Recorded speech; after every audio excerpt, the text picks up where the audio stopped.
خود تمہارا طرز زندگی کیا ہے؟ تمہارے قبیلے کا کوئی نام ہے؟ یہاں ان اطراف میں دوسرے قبائل بھی آباد ہوں گے؟ ہم سب شلوکا کہلاتے ہیں اور یہی ہمارے قبیلے کا نام ہے۔ دیوی شلوکا ہماری نگرانی کا محافظ ہے۔ اس کا جادو سب سے عظیم ہے۔ ہاں، وہ لوگ جو اپنے جادو آزماتے ہیں شلوکا کے مجرم ہوتے ہیں۔ ایسے مجرموں کو دیوی چھوٹ دیتی ہے اور انہیں 1000 راتیں دی جاتی ہے۔ 1000 راتوں میں وہ اپنے جادو کی گندگی کے لیے آزاد ہوتے ہیں، لیکن ان کے خاتمے کے لیے انہیں پتھر بنا دیا جاتا ہے اور وہ ہمیشہ پتھر کے بنے رہتے ہیں۔ دیکھ سکتے ہیں، سوچ سکتے ہیں، بھوک پیاس لگتی ہے انہیں، لیکن وہ مر سکتے ہیں اور نہ جنبش کر سکتے ہیں۔ اس لیے بہت کم لوگ ہی ہوتے ہیں جو اپنا جادو دیوی کے جادو پر حاوی کرتے ہیں۔ کبھی کبھی کوئی ایسا سرفرا نکل آتا ہے اور پھر بستیوں کے لیے مصیبت بن جاتا ہے، جیسے جمولا۔ سردار کے چہرے پر فکرمندی کے آثار نظر آنے لگے۔ میں بغور اسے دیکھ رہا تھا۔ جمولا کون ہے؟ میں نے دلچسپی سے پوچھا۔ یہ قبیلہ صدیوں سے آباد ہے۔ ہم برے لوگ نہیں، ہمیشہ امن پسند رہے ہیں۔ دوسرے قبائل کے برعکس جنگ و جدل ہمارا وتیرہ نہیں رہا۔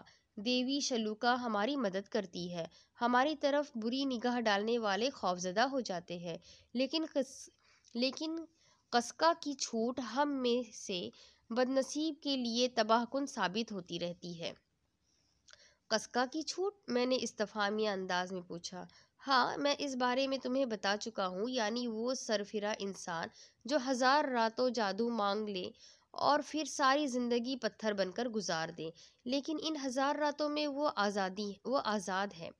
ایسا کوئی بھی شخص جس دور میں بھی ہو دوسروں کے لیے پریشانی کا باعث بنا رہا، وہ جس نے 1000 راتیں مانگ لی ہیں۔ ہاں، خوب جمولا کہتا رہتا ہے کہ تم لوگوں کے ساتھ اس کا کیسا رویہ ہے؟ وہ شیطان ہے اور ہم اس کے سامنے بے بس اور مجبور ہیں۔ قبیلے کی ہر عورت اس کی بیوی ہے اور وہ جسے چاہے اپنے پاس بلا لے۔ ہم سب اس کے غلام بن کر زندہ رہتے ہیں۔ جس سے نفرت کرے اس کا جینا حرام کر دے۔ چنانچہ اس کی خوشنودی کے لیے ہمیں اس کی ہر بات سننی پڑتی ہے، جو ہم میں سے کسی کا دل نہیں چاہتا۔ ہر 7 دن کے بعد وہ کسی ایک انسان کا خون پیتا ہے اور اس کے لیے قربانی بھی ہم ہی میں سے کسی کو دینا ہوتی ہے۔ سردار کی آواز میں غم کے آثار تھے۔ تم اسے ہلاک نہیں کر سکتے؟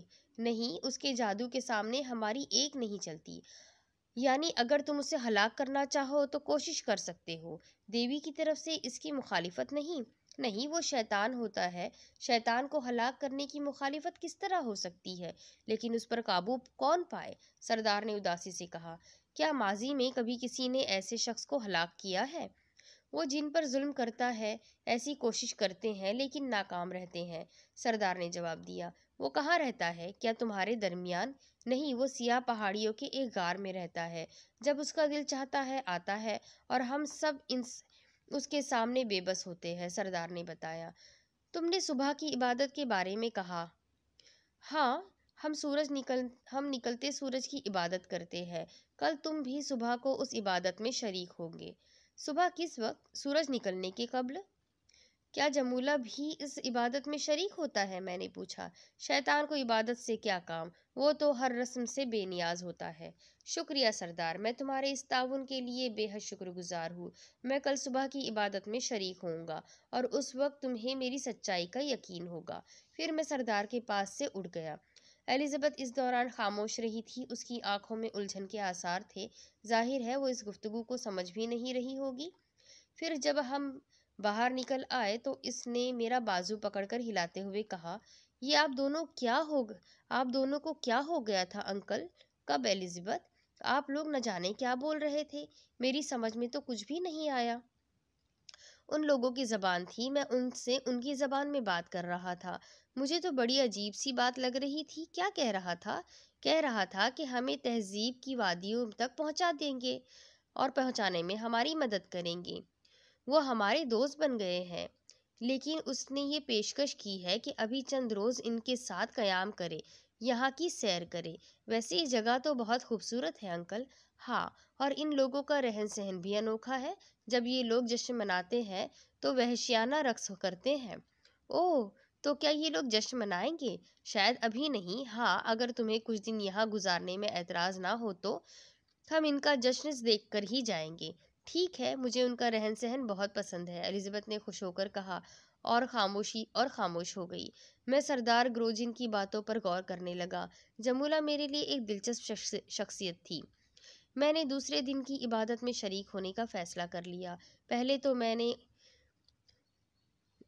ان کی عبادت میں تنہا جاؤں گا، سوچا کہ میں ان کی عبادت میں تنہا جاؤں گا، لیکن الزبتھ کو اس جھوپڑے میں تنہا چھوڑنا مناسب نہیں، اور پھر ممکن ہے کہ وہ بھی اس انوکھی بات سے لطف اندوز ہو۔ لیکن سورج نکلنے سے قبل میں نے الزبتھ کو جگانے کی کوشش کی تو وہ نہیں جاگی، وہ گہری نیند سو رہی تھی۔ تب میں خود ہی باہر نکل آیا۔ عبادت گاہ کے بارے میں میں نے تفصیل سے پوچھی تھی، لیکن مجھے اس کے بارے میں جاننے میں کوئی وقت نہ لگا تھا۔ ایک سیاہ فاسا نے شانے سے پکڑ کر روک لیا، وہ چونک کر رک گیا۔ کیا تم صبح کی عبادت میں شریک ہوتے ہو؟ میں نے پوچھا۔ میں جا رہا ہوں، لیکن تم؟ میں بھی تمہارے ساتھ چلوں گا۔ تم؟ وہ حیرت انگیز دلچسپی سے بولا۔ ہاں، تمہیں حیرت کیوں ہے؟ اس لیے کہ تم ہم میں سے نہیں ہو، تمہارا عبادت کرنا ہمارے لیے حیرت انگیز ہوگا۔ بہرحال مجھے اپنی عبادت گاہ لے چلو، آؤ میرے ساتھ آ جاؤ، اس نے کہا، اور میں اس کے ساتھ چل پڑا۔ اس کا رخ جھوپڑوں کے عقبی میدان کی جانب تھا۔ میں اس میدان کی دوسری سمت سے یہاں آیا تھا، اس لیے یہ عقبی حصہ ابھی تک میری نگاہ سے پوشیدہ تھا۔ نیم تاریکی میں یہ ماحول بے حد دلکش اور پراسرار لگ رہا تھا۔ عقب میں ایک وسیع و عریض میدان تھا، جس کے اختتام پر سیاہ پہاڑیوں کا سلسلہ تا حد نگاہ تھا۔ یہ پہاڑیاں اس طرف کے ماحول کی ضد تھیں۔ حسین مرغزاروں میں ان کی بدنمائی عجیب سی لگ رہی تھی۔ میں نے دلچسپی سے یہ منظر دیکھا۔ ان کے درمیان آگ جل رہی تھی۔ میرا رہبر ایک جگہ کھڑا ہو گیا اور میں نے ٹھٹک کر اسے دیکھا۔ یہی عبادت کا میدان ہے۔ درمیان میں سلگتی ہوئی آگ سورج کے عکس کا پرتو ہے۔ یہ سورج کی آگ کی نشاندہی کرتی ہے، اور ہم اس کی عبادت کریں گے، میرے رہبر نے کہا۔ لیکن میرے دوست، ابھی تو یہاں زیادہ لوگ نہیں آئے، کیا بستی کے سب لوگ عبادت نہیں کرتے؟ میں نے سوال کیا۔ مجال ہے کسی کی؟ ہر شخص صبح کو سورج کی آمد کا انتظار اس آمد میں کرتا ہے۔ چند ساتھ دیکھتے جاؤ، ابھی وقت نہیں آیا، اس نے کہا، اور میں نے خاموشی سے گردن ہلا دی۔ یہ ساری چیزیں میرے لیے بڑی ہی دلچسپ تھیں۔ میں اسی سوچ میں گم تھا کہ آگ میں سفید دھوئیں کے بادل نمودار ہوتے دیکھے۔ ایک عجیب انوکھی سی خوشبو چاروں طرف پھیل گئی تھی۔ غالباً آگ کے علاوہ میں خوشبودار چیز ڈال دی گئی تھی، اور اس کے ساتھ ہی اچانک چاروں طرف سے چیخوں کی آوازیں ابھرنے لگی، اور تیزی کے ساتھ میدان لوگوں سے بھرنے لگا۔ پہلی صف، دوسری صف، اور پھر تیزی سے صفیں بھرنے لگیں۔ صفوں کے درمیان میں بے ہنگم انداز میں وحشی رقص کرتے پھر رہے تھے۔ یوں لگ رہا تھا جیسے زمین سیاہ فام ننگ دھڑنگ آدمی اگل رہی ہو۔ تب مجھے ایک آواز سنائی دی۔ یہ آواز گروجن کی تھی۔ گروجن چیخ رہا تھا، باہر سے آنے والے اجنبی، تم جہاں بھی ہو میرے پاس آ جاؤ، میں اس تیز الاووں کے پاس موجود ہوں۔ میں لوگوں کے ہجوم کو چیرتا ہوا آگے بڑھنے لگا۔ میرا ساتھی ایک لمحے کے لیے حیران رہ گیا تھا۔ چند ساعت کے بعد میں گروجن کے نزدیک پہنچ گیا۔ گروجن الاوے کے پاس ہی موجود تھا۔ اسے تلاش کرنے میں مجھے کوئی وقت نہیں ہوئی۔ شعاعوں کی روشنی اس کا چہرہ روشن کر رہی تھی۔ گروجن کے نزدیک ہی 4 آدمی بھی موجود تھے جو کافی عمر رسیدہ تھے، اور جن کے بازو جٹاؤں کی شکل میں نیچے تک پھیلے ہوئے تھے۔ بدن ان کے بھی ننگ دھڑنگ تھے، اور ان کے بدن پر عجیب و غریب قسم کے نقش و نگار بنے ہوئے تھے، ایسے نقش و نگار جو میں اس سے پہلے بھی لوگوں کو آرائش بدن کے لیے بناتے ہوئے دیکھ چکا تھا۔ سردار گروجن نے مجھے اپنے بالکل قریب بلا لیا، اور تب میں نے پہلی بار اس عجیب و غریب مجسمے کو دیکھا جو خاصا طویل و عریض تھا۔ سیاہ رنگ کے پتھر پر تراشی ہوئی دیوی عجیب و غریب قسم کی خدوخال کی مالک تھی۔ انتہائی بھونڈے سے خدوخال تھے، اور باقی بدن کو کو نسوانی روپ دینے کی ناکام کوشش کی گئی تھی، یہ دیوی شلوکا تھی جس کے سامنے مجھے مقدس قسم کھانی تھی۔ میں گروجن کے پاس کھڑا ہو گیا۔ عبادت شروع ہو گئی۔ آہستہ آہستہ سورج بلند ہو رہا تھا اور اس کے ساتھ ساتھ ان کے جوش و خروش میں اضافہ ہوتا جا رہا تھا۔ اتنا شور مچا رہے تھے، اتنا چیخ رہے تھے کہ کان پڑی آواز سنائی نہ دیتی تھی۔ مرد، عورتیں، بوڑھے، بچے سبھی موجود تھے اور سب کے سب دیوانہ وار چیخ رہے تھے۔ یہ ایک انوکھی عبادت تھی میں سوچ رہا تھا کہ یقینی طور پر جھوپڑے میں الزبتھ جاگ اٹھی ہوگی۔ اس تصور کے ساتھ میں تھوڑا سا پریشان بھی ہو گیا تھا۔ بہر صورت لوگوں کے پاس سے نکلنا آسان نہیں تھا۔ یوں بھی میں نے گروجن کو مطمئن کرنے کا وعدہ کیا ہوا تھا۔ میں خاموشی سے اس کی طرف دیکھتا رہا۔ جو ہی سورج کی پہلی کرن نمودار ہوئی، وہ سب اچانک خاموش ہو گئے۔ اتنی تیز چیخوں کے بعد خاموشی بڑی عجیب اور انوکھی لگ رہی تھی۔ میں دم سادھے ان لوگوں کی حرکات و سکنات دیکھ رہا تھا۔ چند سیکنڈ وہ لوگ خاموش رہے اور سورج بلند ہوتا رہا۔ پھر جب سورج نے سر ابھارا تو وہ لوگ مطمئن ہو گئے، گویا اب عبادت ختم ہو گئی تھی۔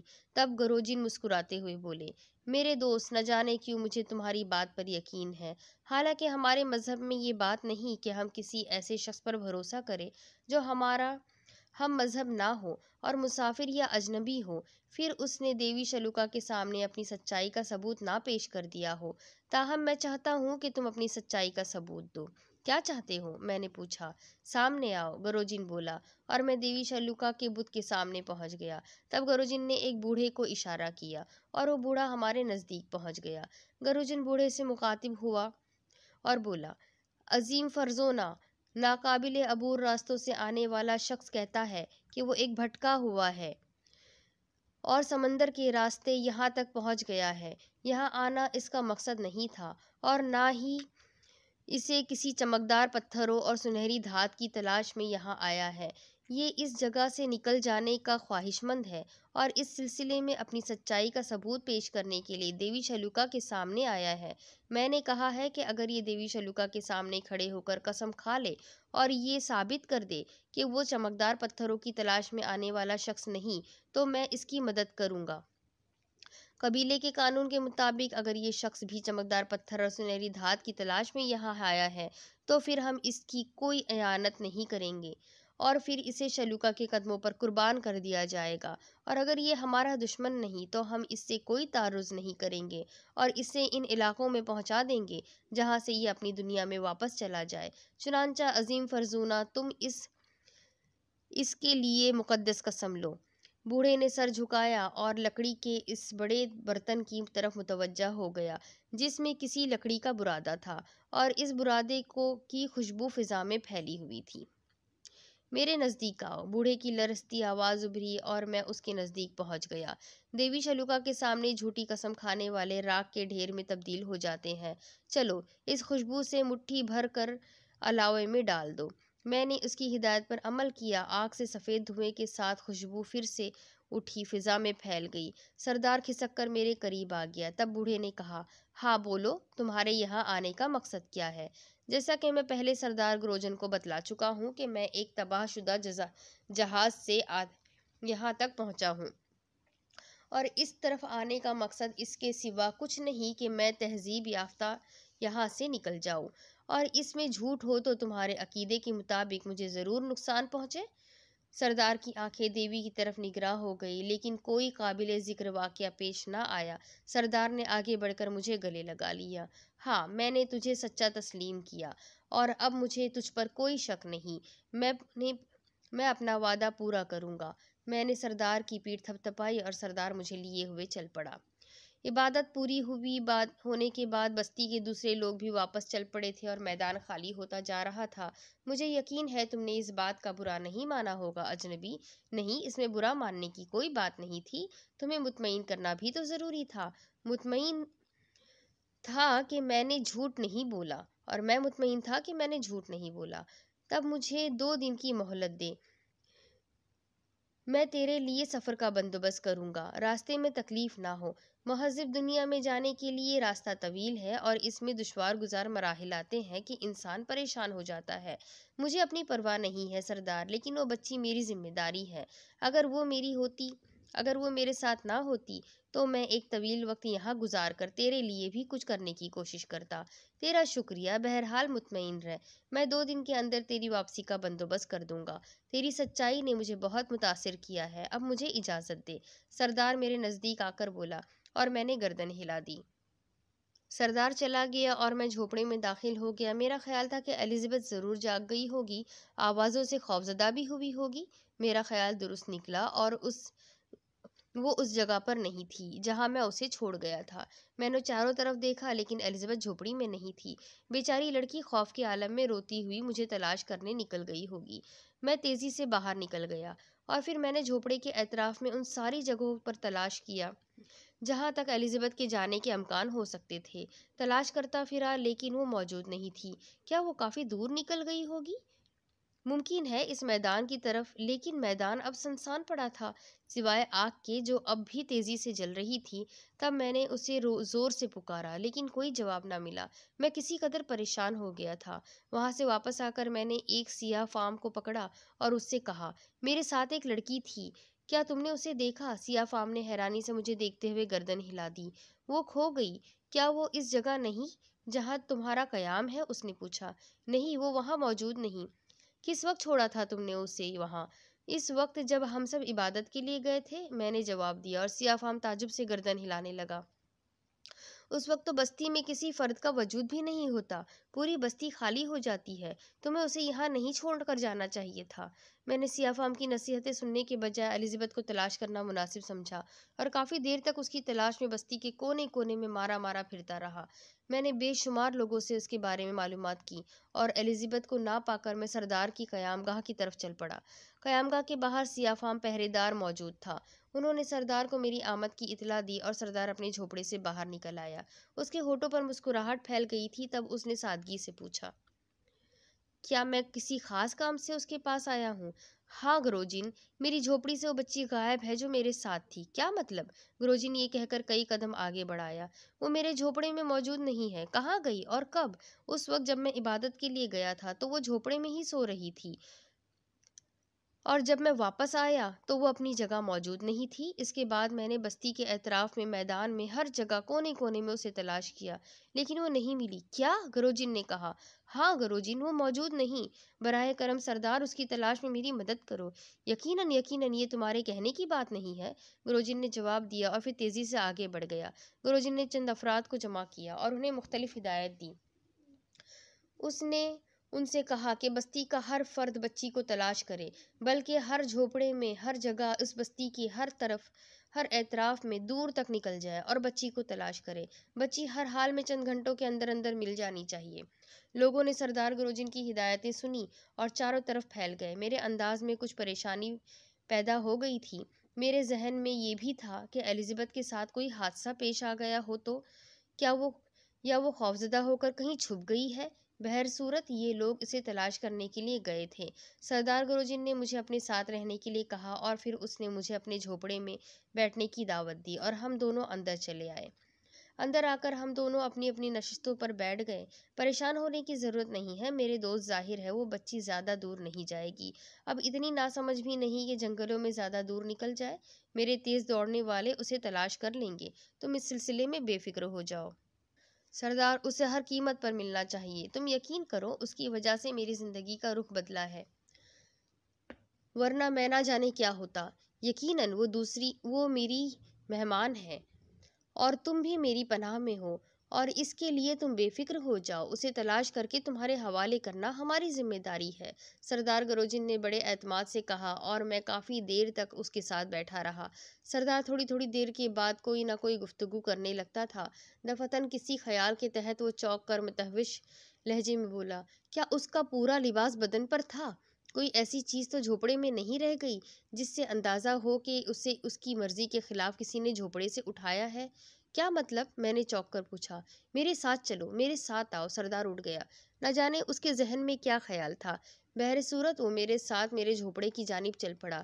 تب اس نے جھوپڑے کے اندر داخل ہو کر دیکھا اور ایک لمحے کے لیے ساکت رہ گیا۔ آہ یہ کیا ہو گیا؟ اس نے عجیب سے انداز میں کہا اور میں پریشانی سے اسے دیکھنے لگا۔ کیا ہوا سردار؟ کوئی خاص بات تمہارے ذہن میں آئی ہے؟ وہ ایک مکروہ اور شیطانی بو میں اس کو اس جھوپڑے میں ہی محسوس کر رہا ہوں، اور یہ اس منحوس انسان کے بدن کی بو ہے جو ہماری پریشانی کا داغ ہے۔ سردار براہ کرم مجھے صاف الفاظ میں بتاؤ تم کیا کہنا چاہتے ہو؟ جمولہ، وہ جہاں جاتا ہے اس کے بدن کی بو وہاں رہ جاتی ہے، اور دیر تک یہ بو فضا میں پھیلی رہتی ہے۔ بڑا ہی ناپاک انسان ہے وہ۔ تو تمہارا مطلب ہے کہ وہ اس جھوپڑے میں آیا تھا؟ میں نے خوخار لہجے میں پوچھا۔ میرے دوست، اگر میرا تجربہ غلط نہیں ہے، لیکن ٹھہرو، میں ایک شخص کو بلاتا ہوں، وہ اس بات کی صحیح نشاندہی کر سکے گا، سردار گروجن نے کہا اور باہر نکل آیا۔ پھر اس نے کسی کو بلانے کے لیے کہا، اور چند ساعت کے بعد وہی بوڑھا جھوپڑے میں موجود تھا۔ بوڑھے نے جو ہی جھوپڑے میں قدم رکھا اور ٹھٹک گیا۔ گروجن، جمولہ کی بو محسوس ہو رہی ہے؟ اس نے لرزتی ہوئی آواز میں کہا، اور اس نے دونوں ہاتھوں سے اپنا سر پکڑ لیا۔ میں خاموشی سے ان دونوں کی شکل دیکھ رہا تھا۔ پھر میں نے آگے بڑھ کر کہا، تم دونوں کا کیا خیال ہے؟ براہ کرم مجھے بھی بتاؤ۔ اب یہ قطعی اتفاق ہے کہ میں نے تمہیں شیطان صفت جمولہ کے بارے میں بتایا تھا۔ میرا خیال ہے کہ لڑکی کو جمولہ لے گیا ہے۔ لیکن کیوں؟ میں نے گرجدار آواز میں پوچھا۔ کیا کہا جا سکتا ہے اس شیطان کے بارے میں؟ لیکن اس منحوس نے بہت بری حرکت کی ہے۔ بتاؤ اب کیا کیا جائے؟ سردار نے بوڑھے سے سوال کیا۔ ہم سب اس کے سامنے بے بس ہے، کوئی کیا کر سکتا ہے؟ بوڑھے نے لاچاری سے کہا۔ وہ کہاں ملے گا؟ جمولہ کے بارے میں پوچھ رہے ہو؟ ہاں، اس منحوس کا ٹھکانہ انہی سیاہ پہاڑیوں میں ہے جنہیں تم نے عبادت گاہ کے آخری سرے پر دیکھا ہوگا، لیکن اس کو تلاش کرنا ناممکن ہے۔ سردار، اس ناممکن کو ممکن بنانا ہوگا۔ ویسے بھی یہ اصول مہمان نوازی کے خلاف ہے۔ یقین کرو میرے دوست، میں شرمندہ ہوں۔ ہم نے یہاں جمولہ کی بو محسوس کی، اس لیے ہمارا خیال اس طرف گیا ہے۔ لیکن جمولہ، اگر اس موذی سے ہمیں بھی نجات دلا سکتے ہو تو ہم تمہیں نجات دہندہ کہیں گے۔ میں نے کوئی جواب نہیں دیا۔ میں الزبتھ کو ایسے مصائب سے بچا کر لایا تھا جن میں موت یقینی تھی۔ یہاں آ کر میں اسے کھونا نہیں چاہتا تھا، اور اگر الزبتھ نہ ملی تو پھر نہیں کہہ سکتا کہ ان لوگوں کے ساتھ میرا کیا رویہ ہو۔ گروجن سچا انسان تھا، اس کی نیت میں کوئی کھوٹ نہیں تھا۔ بہرحال میں الزبتھ کے لیے سخت پریشان تھا۔ پھر میں نے سردار سے کہا، مجھے ہتھیار چاہیے سردار۔ ہاں ضرور، آؤ میرے ساتھ۔ سردار مجھے اپنے جھوپڑے میں لے گیا، اور پھر اس نے مجھے ہتھیاروں کے ذخیرے کے سامنے کھڑا کر دیا اور بولا، اس میں سے جو پسند آئے لے لو۔ میں نے اپنی پسند کا ہتھیار لے لیا اور باہر نکل آیا۔ دوپہر کے بعد میں نے سیاہ پہاڑیوں کا رخ کیا۔ ایسا عجیب و غریب پہاڑی سلسلہ میں نے اس سے قبل نہیں دیکھا تھا۔ پوری چٹانیں اس قدر چکنی اور سپاٹ تھی کہ قدم جمانا مشکل تھا۔ میں اس غار کی تلاش میں بھٹکتا پھرا، لیکن سورج ڈھل گیا اور مجھے کوئی غار نظر نہیں آیا۔ میرے دل میں انتہائی غصہ تھا۔ اگر جمولہ مجھے مل جاتا تو میں اس کا خون پی جاتا، میں نے سوچا، اور اچانک ہی سردار کے کچھ الفاظ میرے ذہن میں گونج اٹھے۔ میں خاموشی سے واپس چل پڑا تھا۔ سردار بیچارہ اپنے طور پر کوشش میں مصروف تھا۔ اس نے میری صورت دیکھی اور ایک ٹھنڈی سانس لے کر گردن جھکا لی، پھر بولا، تم اس غار کو تلاش کرنے میں ناکام رہے ہوں گے؟ ہاں، لیکن میں ناکامی نہیں چاہتا سردار۔ میرے دوست، میں تمہارے لیے کیا کروں؟ تم نے کہا تھا سردار کہ وہ قبیلے کے کسی شخص کا خون پیتا ہے۔ ہاں، سردار چونک پڑا۔ اس کا کیا طریقہ کار ہوتا ہے؟ میں نے پوچھا۔ بس ڈوبتے چاند کی رات کو ایک نوجوان کو خوشبوؤں میں بسا کر سیاہ پہاڑیوں میں ایک مخصوص مقام پر بھیج دیا جاتا ہے، اور اس کے بعد اس کی خون نچوڑی ہوئی لاش وہاں سے اٹھا لی جاتی ہے۔ کتنے دن باقی ہے اس رات کو؟ صرف چند روز۔ لیکن کیوں؟ اس بار تم مجھے بھیجو گے سردار، میں نے کہا، اور سردار کسی سوچ میں گم ہو گیا۔ اس کے چہرے پر حزن و ملال کے آثار نظر آ رہے تھے۔ جب میں واپس اپنے جھوپڑے میں پہنچا، ایک دم اچھل پڑا۔ الزبتھ جھوپڑے میں موجود تھی، اس کی پشت میری جانب تھی۔ الزبتھ! میں بے اختیار اس کی جانب لپکا، اور میری آواز پر اس نے چونک کر گردن گھمائی۔ لیکن یہ الزبتھ تھی؟ میں اپنی جگہ ساکت رہ گیا۔ الزبتھ کی آنکھیں معمول سے کچھ گنا زیادہ بڑی ہو گئی تھی، اس کے جبڑے لٹکے ہوئے تھے، اور سرخ دانت ایسے نظر آ رہے تھے جیسے اس نے کسی کا خون پیا ہو۔ خون کے قطرے اس کے ہونٹوں کے نیچے تھوڑی پر بھی جمے ہوئے تھے۔ میں ششدر رہ گیا۔ الزبتھ کی یہ بھیانک شکل میرے لیے اجنبی تھی۔ الزبتھ مجھے دیکھ کر مسکراتی رہی، لیکن ان نگاہوں میں بچپن اور معصومیت نہیں تھی جو الزبتھ کی عمر کے ساتھ تھی۔ ان نگاہوں میں ایسی کیفیت تھی جیسے کوئی بھوکی بلی ہو۔ تب وہ چند قدم آگے بڑھی اور میرے نزدیک پہنچ گئی۔ میں نے اس کے بال اپنی مٹھی میں پکڑ لیے، اور وہ ایک دم اچھل پڑی۔ الزبتھ، یہ تمہیں کیا ہو گیا؟